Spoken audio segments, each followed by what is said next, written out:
Okay, so we'll get started now. So, welcome to class, everybody. I'm glad you all could make it.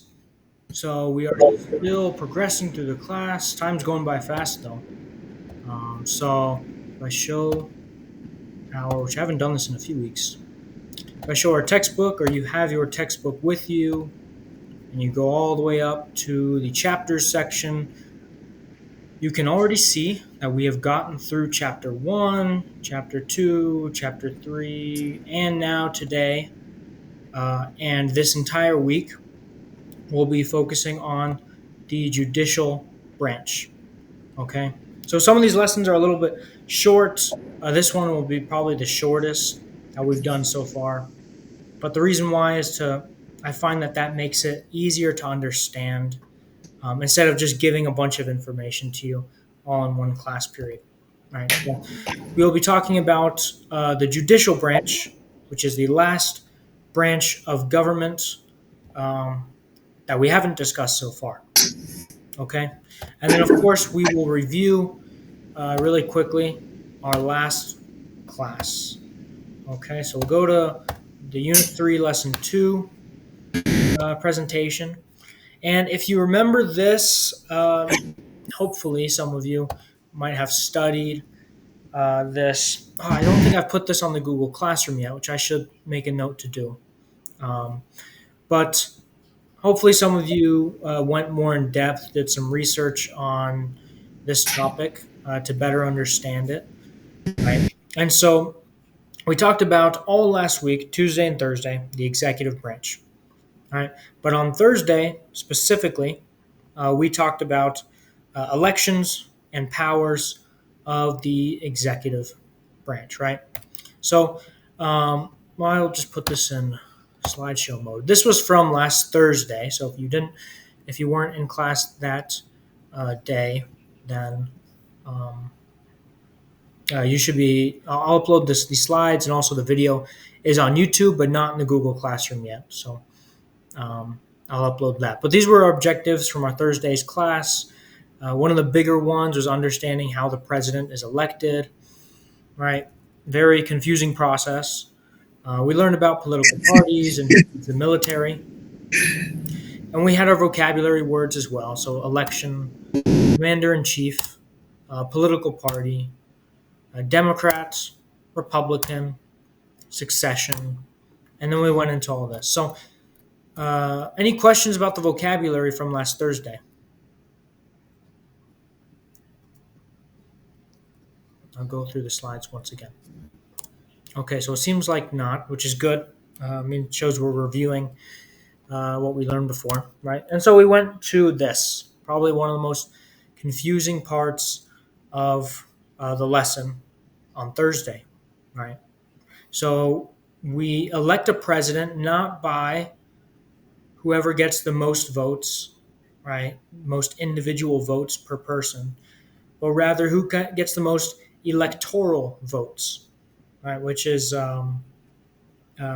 shown in this map of the Electoral College.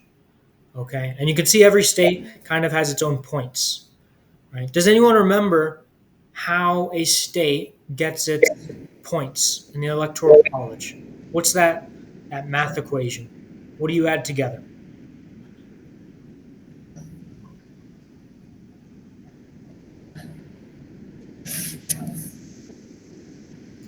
So let's look at. Remember, we used the example of Wyoming.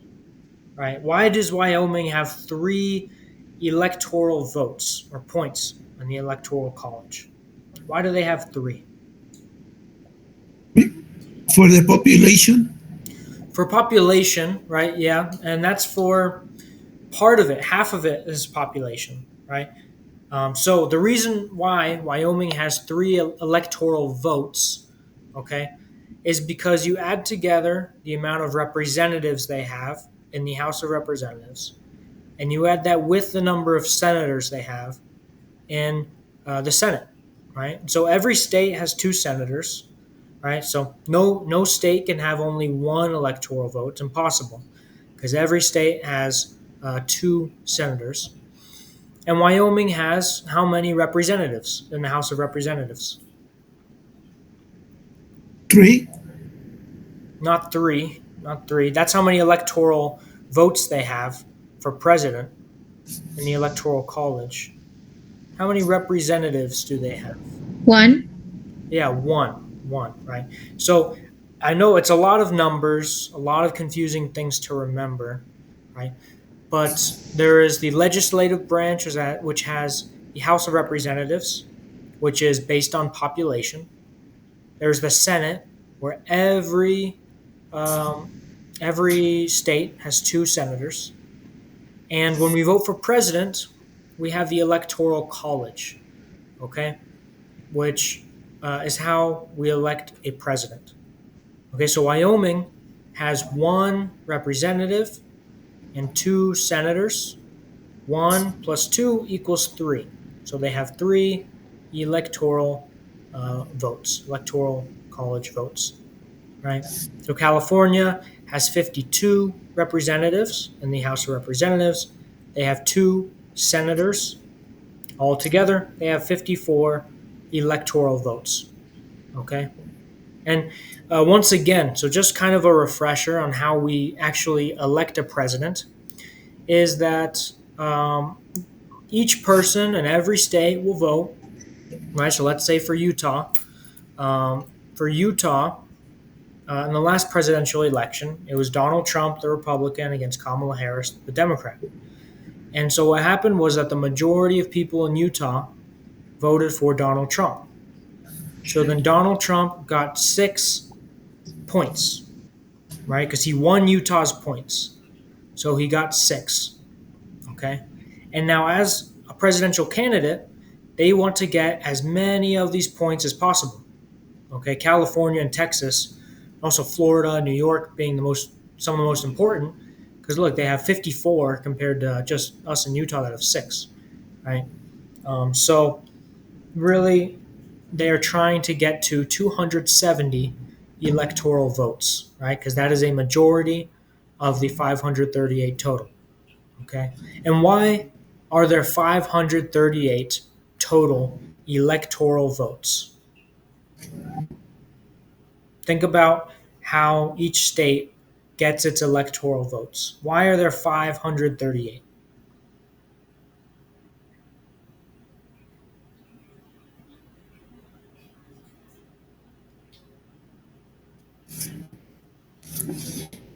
So if we look at Wyoming, for example, just like any other state, we add the representatives, which is 1, with the senators, which is 2. Okay, and you do that for every single state in the country. Okay, and so now when we look at the national count, when everybody in the country adds the senators plus the representatives, the national vote is just the senators plus the representatives.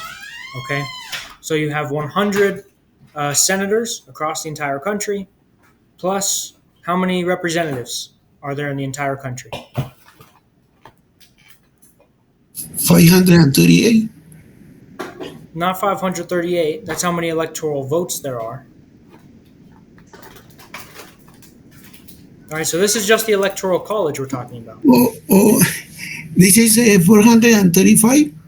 Yes. Well, yeah. So 435. Yeah, and then plus 100 is 535, and so you might be wondering why are there 3 extra ones? It's Washington D.C. is the reason why down here. Okay, because Washington D.C. Does not have any voting members in the House of Representatives, but they have 3 electoral votes. That's just the way it happens, right? So it's very confusing, and I would encourage you. So we're not going to go over this in total today again, but I would encourage you guys to look into it a little bit more to kind of understand. It's important to understand what you're voting for when you vote for president and how the system works. Okay, so I would encourage you guys to go, and there's lots of other videos, lots of resources to go further into this topic. All right. Term limits we also talked about. Does anyone remember who this guy is? Who is he on the right? I mentioned him on Thursday. It's a long time. Franklin Delano Roosevelt. Yes, perfect. Franklin, you even got the middle name. Franklin Delano Roosevelt. Yep. So he served as president for 16 years. Okay, he was elected to he won 4 elections. And after and we'll talk about why later when we get into history, which I find is the most interesting part of this class. But when he served for 4 terms and he got out, they decided that was way too many. Nobody should be president for 16 years. Right? So they decided to change the Constitution with the 22nd Amendment, right, that said presidents can only serve for 2 terms. Okay, so the 22nd Amendment changed the Constitution, and it said that the president can only serve for 2 terms, right? And that was because of FDR, Franklin F, Delano D, and then Roosevelt R. That's why a lot of people refer to him as just simply FDR, right? Franklin Roosevelt was his name. And we talked a little bit about the political parties, right? How Republican Party is the elephant, the Democratic Party is the donkey, and there are also third parties, right? Which are called third parties because they provide a third option to the 2 major political parties. No, I'm saying a lot of numbers here. I'm trying to go slow. So we have 2 major political parties in the United States, but there are other third party options, right? There are other political parties in the United States. They are called or referred to as third parties because they provide a third option for you to vote for, other than the Democrats and the Republicans. Okay, so succession, right? The order that we go from president all the way down, in case the president cannot serve anymore, whether that be for medical reasons or they resign, right? They quit, which has happened once before.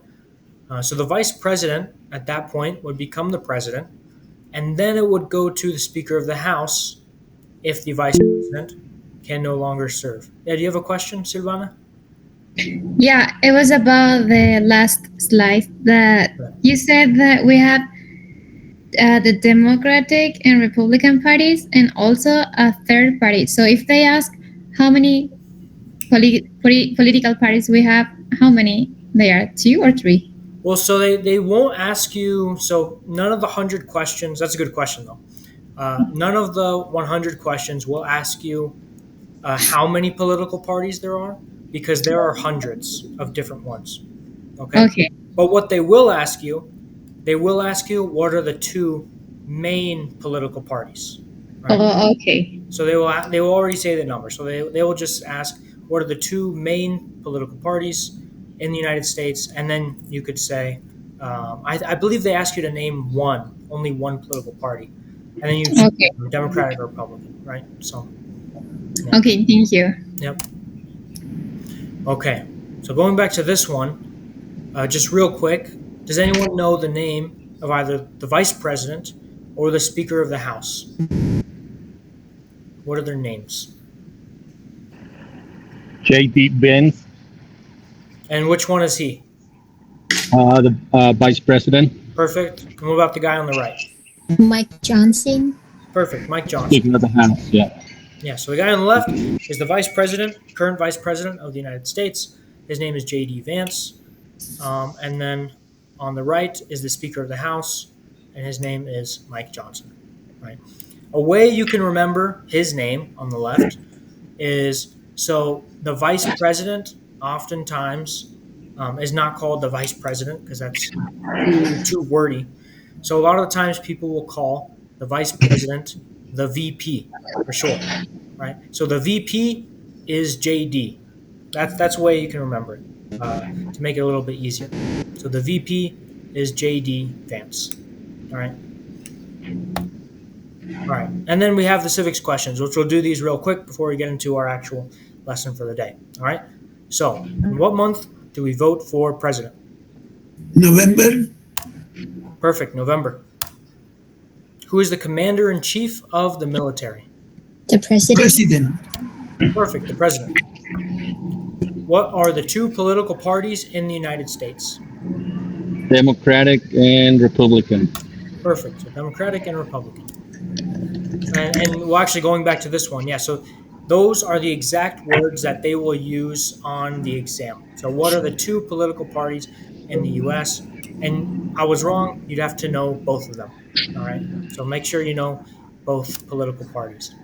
Okay. So who becomes the president after the president can't serve? Vice President.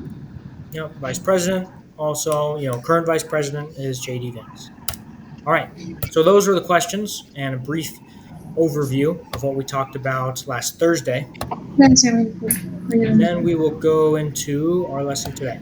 So today we will be talking about the judicial branch of our government.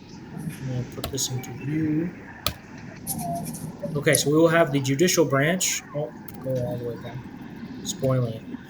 Okay, so we talked about the legislative branch first, and they make laws.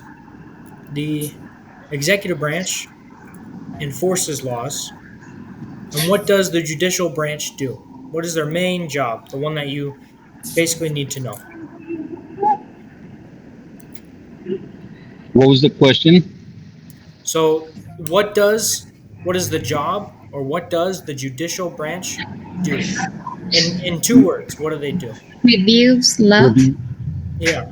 So you could say reviews laws, you could say evaluates laws, you could say judges laws. They all mean the same thing. But you will be asked about the branch of governments and about the judicial branch. So if they ask you, what does the judicial branch do? Reviews laws, right? Or judges laws, and something like that. Okay, if they ask you about the executive branch, you would say enforces laws. If they ask you about the legislative branch, you would say makes laws. Okay, just a simple thing to keep in mind as we go through this is that the judicial branch reviews laws. Okay. Okay, so what is the judicial branch? This is our lesson. So our objectives. So learn what the judicial branch is, understand it, and learn the new vocabulary associated with this lesson. Going through the vocabulary now, so we have the judicial branch, which is obviously important. So there's the part of the government that explains and reviews the laws. Okay, this building is in Washington, D.C., just like the White House, just like the Capitol building, and it is where the judicial branch does its work. All right. So the judicial branch is the part of the government that explains and reviews laws. Okay. Now we have the Supreme Court. So these are the most important people that work in the judicial branch. Okay. So for the executive branch, we have mainly one person, kind of two, right? The president and the vice president that are at the top, the leaders of the executive branch. But in the Supreme Court, we have 9 people that are the leaders of this branch of government. Okay, and so they are the highest court in the United States. All right, they're the highest court in the United States. Means that whatever they decide on is what it is. They're the final rule makers. Okay, and so what's the name for that 9 people? Oh, the Supreme Court. The Supreme. Oh, okay. Yeah. And something else I want to add as well. So going back to the judicial branch, so they explain and reviews laws, right? So they are like, well, I'll just say this instead of writing it in there. Let's see.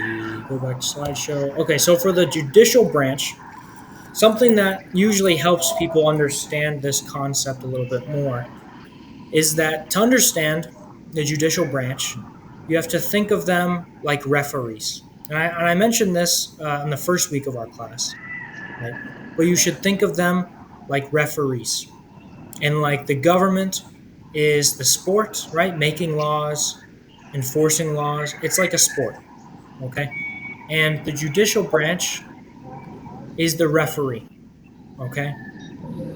And the rule book, right, the rules that they use to decide if the president or if Congress is not following the rules, what they follow, the judicial branch, is the Constitution. Okay? So the Constitution are like the rule book, is like the rule book of our government, and the judicial branch is like the referee that tells everybody it makes sure everybody is following the rules. Okay, so that's what the judicial branch. They're kind of like a referee for our government. All right, and so this is the Supreme Court. I'm done. If you count them, you have 1, 2, 3, 4, 5, 6, 7, 8, 9. So you have 9 Supreme Court justices. The most recent one was appointed by Joe Biden, which is this woman right here, Ketanji Brown Jackson. You don't have to know her name. You just need to know that there are 9 justices on the Supreme Court. Okay? 9 justices on the Supreme Court. All right? When they are in lower courts, right? So maybe you've gotten a traffic ticket and you go to court and you go before a judge, right? In lower courts, they are called judges, right? You might have seen this on TV, like Judge Judy wearing this black robe, right?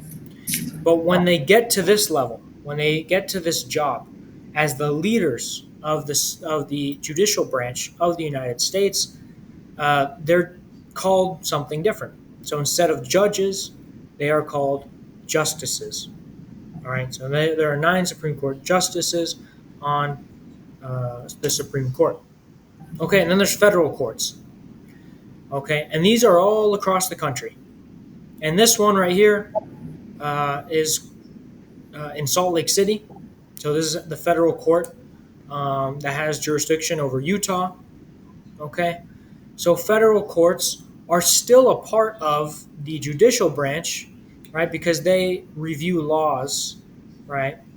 But they deal with national cases, right? Things that affect big areas of the country. But they are centered in one place, okay? And they're all across the country. So this is the one in Salt Lake City that deals with issues related to Utah. And then if it keeps going up and up and up, it'll go to a national level, and that'll be the Supreme Court.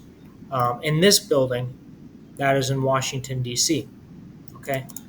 This building right here, you might recognize it, see the mountains in the back, is in Salt Lake City, and is a part of the judicial branch, but is more local, is more centered on issues that affect people that live in Utah.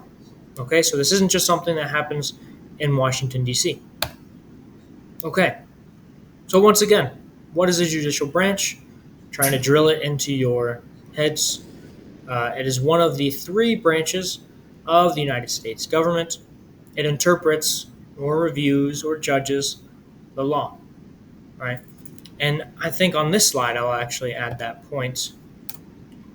They are the referees of the government. Okay? They're like the referees of the government. And before we actually continue with this, does anyone have any questions about the vocabulary so far?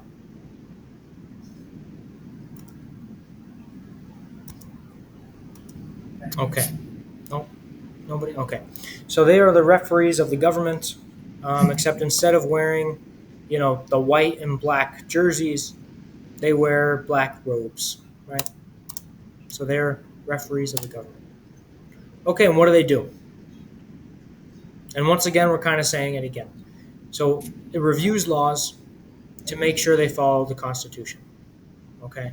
And to kind of put this into practice, just in a simple way. So if the legislative branch makes a law that says you are not allowed to, you're not allowed to speak freely. Oh, someone wants to get into the call. Okay, there we go. So if Congress makes a law and they say you can no longer say your opinion in public, okay? Nobody wants to hear your opinion. You cannot say it. in public. Opinion about anything. Okay. Do you think that would be a good law that the referees or the judicial branch would say follows the Constitution? Or would that be a bad law that does not follow the Constitution? If Congress says you may no longer say your opinions when you are in public, would that be a good law or a bad law? A The bad one. Okay, so I think we said two different things. So, Silvana, you want to go first? Did you say good or bad? bad. Okay, Marco said bad. Okay, so one of you two, why did you say that it would be a bad law that goes against the Constitution? Because the Constitution says that we have the Freedom of speech. Yeah, perfect. Yeah. And do you remember which amendment says that? First Amendment. Perfect. First Amendment says that we have free speech, right? And so Congress, if they make a law that says you cannot say your opinion outside of your own home, it's a bad law. You cannot.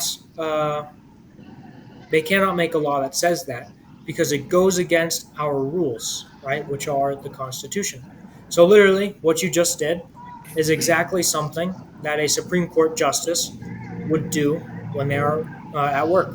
So they look at specific incidents, when they look at things that happened, um, the way that the executive branch enforced a law, or maybe the way that Congress made a law, right? And they investigate and they look at it and see, do any of these parts violate the Constitution? Okay, so I'll write this down here. So there are good laws that follow the Constitution and bad laws that do not follow the Constitution. And they have specific names for each of these. Okay, so a good law would be constitutional, right? Which means, I'll say this, follows the Constitution. And we have unconstitutional, which means the law does not follow the Constitution. Okay. And I will put this like this. All right, there we go. Okay. So if you were a Supreme Court justice, or if all of you were, right, then you basically just did what they do, right? You just did their job, right? So you would look at a law and you would say it is right. So this law, Congress says you cannot say your opinion in public. As a Supreme Court justice, you would say what the law Congress just made was unconstitutional, right? Because it violates or goes against the First Amendment of the Constitution. Okay. Does that make sense? Any questions about how that works?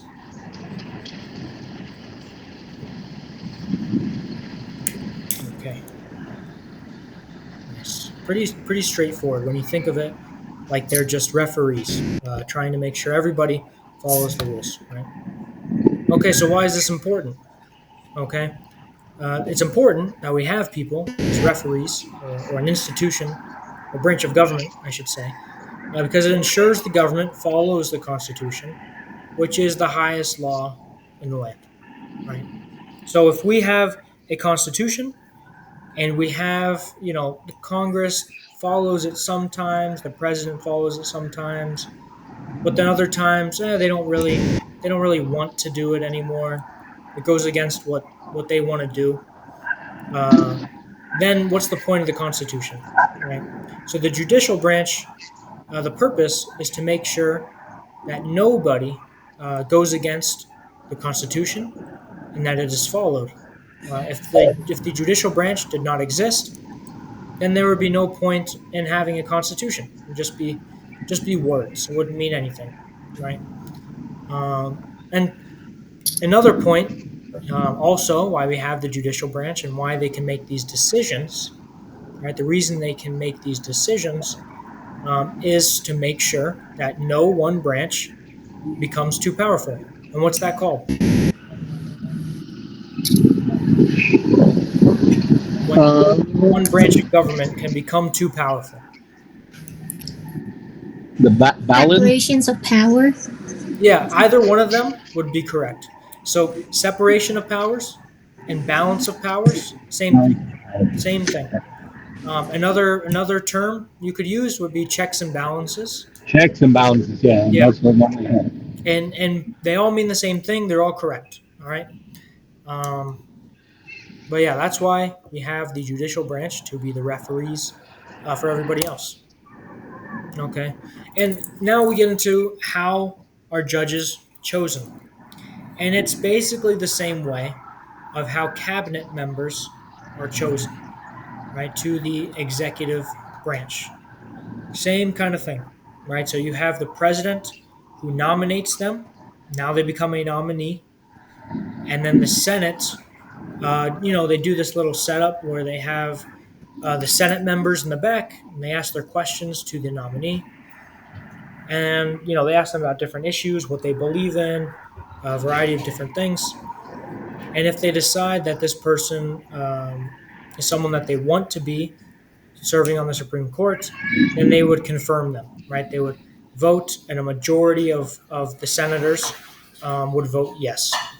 All right. Okay. And we have this video, but YouTube doesn't really seem to work at all. So we'll just kind of skip past this. And this one we talked about, right? So the separation of powers, making sure that each branch of government has its own powers, and it keeps the government balanced. Okay, so not one branch of government can do everything. Okay, kind of makes sense. All right, so there we have our questions. So trying to break this down to make it less confusing, because I used to do this in one complete lesson, and it was too much information all at once, right? But so far, anybody have questions about the vocabulary terms or about the actual content or about what the judicial branch does?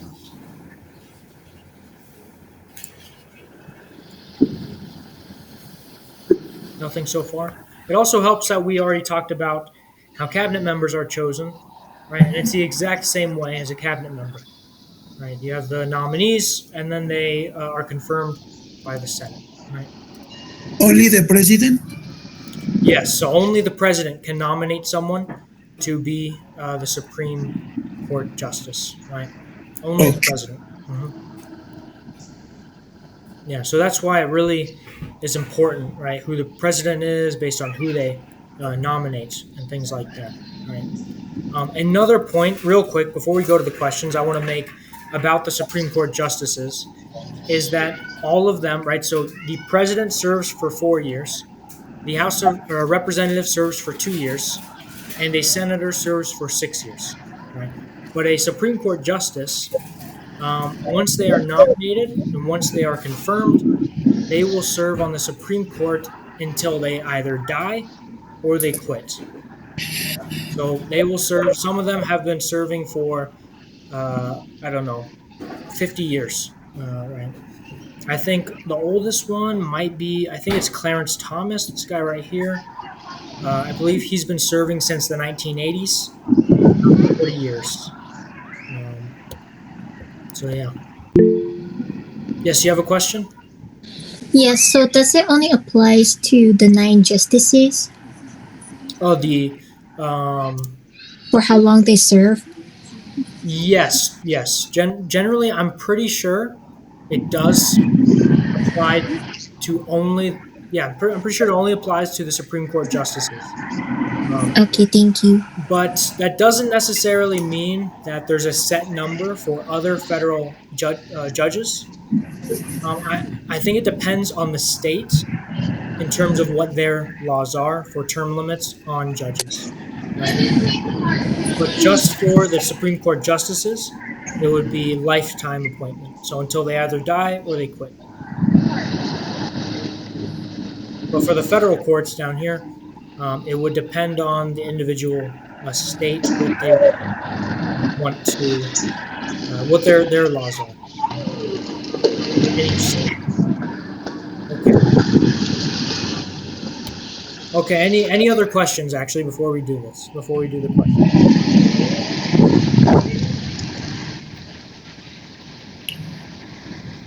Okay. All right. So I think we only have 3 questions today. So name one branch or part of the government. Let's try to name all 3.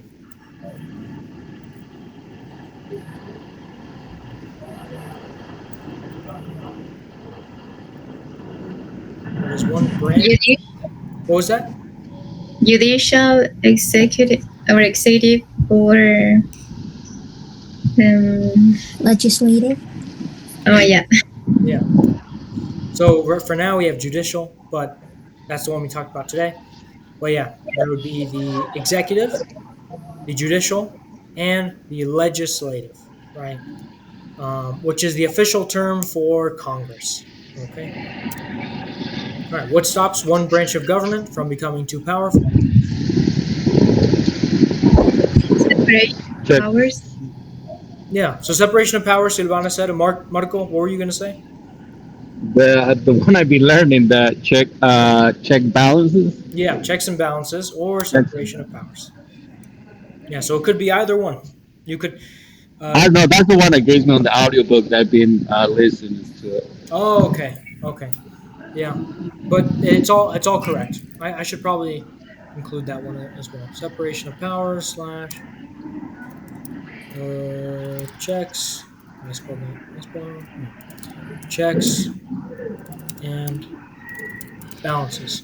Yeah. So both of those are correct. All right. Well, this one. I have a question. Yeah. Maybe I forgot, but I want to remember it. Check and balances. What means? So it means the same thing as separation of powers. Okay. Oh, is the same? It's the same thing. Yeah. Oh, okay. It's just Thank a you. different way of saying that what stops one branch of government from becoming too powerful. It's the same thing. It's just 2 different ways of saying it. Right. But yes, same thing. All right. And then what does the judicial branch do? Reviews law. Yeah, reviews laws or explains laws, right? And that's it. So very, very simple today. Nothing crazy, right? And this will be uploaded as well as the other slides from the previous classes will be uploaded to the Google Classroom so that you guys can study this outside of class. All right. And then Thursday we'll finish with the judicial branch. We will the next week we will talk about rights and responsibilities, and we will also talk about U.S. geography, and then we'll get into history, which is much more exciting. All right. So thank you all for coming today. Almost done with the boring stuff, and I'll see you all on Thursday again. Thank you. Thank you. Thank you. Thank you.